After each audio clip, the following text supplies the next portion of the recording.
तरफ से लगातार अपनी बातें कही जा रही है। इस बीच देश के प्रधानमंत्री नरेंद्र मोदी भी संसद पहुंच चुके हैं।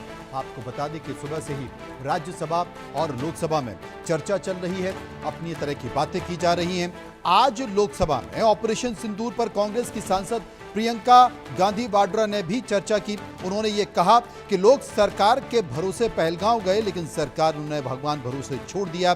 इसके साथ साथ अखिलेश यादव ने भी कहा कि सरकार बताए कि पाकिस्तान के पीछे आखिर कौन सा देश है। हमें चीन से उतना ही खतरा है जितना आतंकवाद से है। जिन एयरक्राफ्ट को नींबू मिर्च लगाकर पूजा की, वो आखिर कितने उड़े।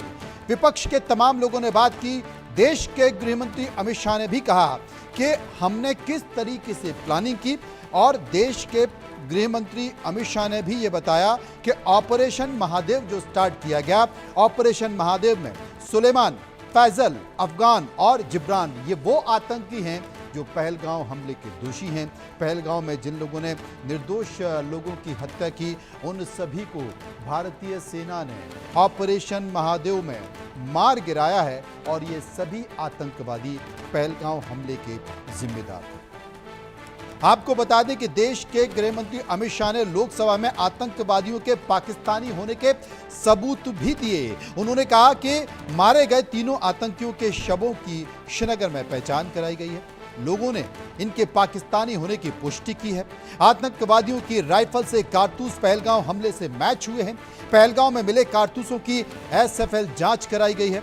28 जुलाई को मारे गए आतंकवादियों के पास एक अमेरिकन और 2 AK-47 राइफल और कारतूस मिले हैं। चंडीगढ़ में राइफल की एसएफएल रिपोर्ट पहलगांव के कारतूस मैच किए गए हैं, तो ये तय हो गया कि इसी राइफल, इन आतंकवादियों के पास जो राइफल थी, इन्हीं राइफल से पहलगांव का हमला किया गया। संजय शर्मा इस वक्त सीधे संसद से हमारे साथ जुड़ चुके हैं।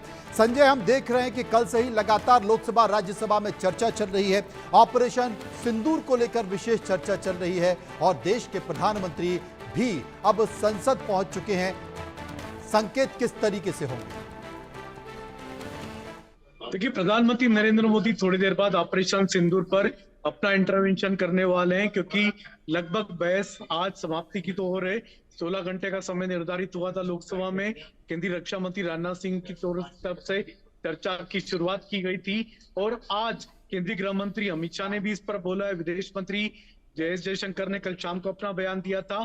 लेकिन प्रधानमंत्री नरेंद्र मोदी अब से कुछ ही देर में, यानी थोड़ी देर बाद, हमको लगभग समय बताया जा रहा है कि 6 बजे के करीब प्रधानमंत्री नरेंद्र मोदी हाउस में बोल सकते हैं, लोकसभा में बोल सकते हैं। उसके बाद में फिर लोकसभा में ये जो ऑपरेशन सिंदूर पर जो बहस चल रही थी, उसके बाद में बहस समाप्ति की ओर आगे बढ़ रही है। 16 घंटे का समय निर्धारित था, हालांकि 16 घंटे से कुछ ज्यादा की चर्चा हो जाएगी। लेकिन प्रधानमंत्री के ठीक पहले कांग्रेस के नेता राहुल गांधी बोल सकते हैं। राहुल गांधी भी संसद पहुंच चुके हैं, मनोज जी, और थोड़ी देर में राहुल गांधी बोलेंगे। उसके बाद में प्रधानमंत्री नरेंद्र मोदी सभी सवालों का सिलसिलेवार जवाब देंगे। हमने देखा राज्यसभा में भी आज कांग्रेस के अध्यक्ष मल्लिकार्जुन खड़गे ने कई सारे तीखे सवाल सरकार से किए हैं, प्रधानमंत्री नरेंद्र मोदी को घेरा है, और साथ ही साथ सीज फायर पर भी सवाल किए हैं कि सरकार ने किस तरीके से डोनाल्ड ट्रंप अमेरिकी राष्ट्रपति की बातें मानी और किस तरीके से सीज फायर को अंजाम दिया। और साथ ही साथ उन्होंने प्रधानमंत्री नरेंद्र मोदी पर एक बड़ा आरोप भी लगाया है, मल्लिकार्जुन खड़गे ने, कि प्रधानमंत्री को जाना था जम्मू कश्मीर, लेकिन प्रधानमंत्री नहीं गए। क्या उनको जानकारी थी पहले से कि पहलगाम में ऐसा कुछ होने वाला है? क्या इसके कारण उन्होंने अपनी यात्रा निरस्त की थी? और सर्वदलीय बैठक में प्रधानमंत्री क्यों नहीं आते? ये बड़े कई सारे तीखे सवाल मल्लिकार्जुन खड़गे की तरफ से किए गए। राहुल गांधी थोड़ी देर बाद बोलने वाले हैं, तो वो भी प्रधानमंत्री नरेंद्र मोदी पर और केंद्र सरकार पर हमला करते हुए नजर आएंगे। लेकिन एक बड़ी बात, एक बड़ी जीत जो मिली है सरकार को आज, वो ये मिली है कि आज केंद्रीय गृह मंत्री अमित शाह ने आज इस बात की घोषणा की, ऐलान किया कि पहलगाम हमले के सभी आतंकी आरोपी मारे जा चुके। तो ये बहुत बहुत शुक्रिया करेंगे संजय, हमारे वरिष्ठ सहयोगी, जो कि कल से लगातार इस चर्चा पर नजर बनाए हुए हैं, राज्यसभा लोकसभा की चर्चा पर नजर बनाए हुए हैं। और जैसा कि संजय जानकारी दे रहे हैं कि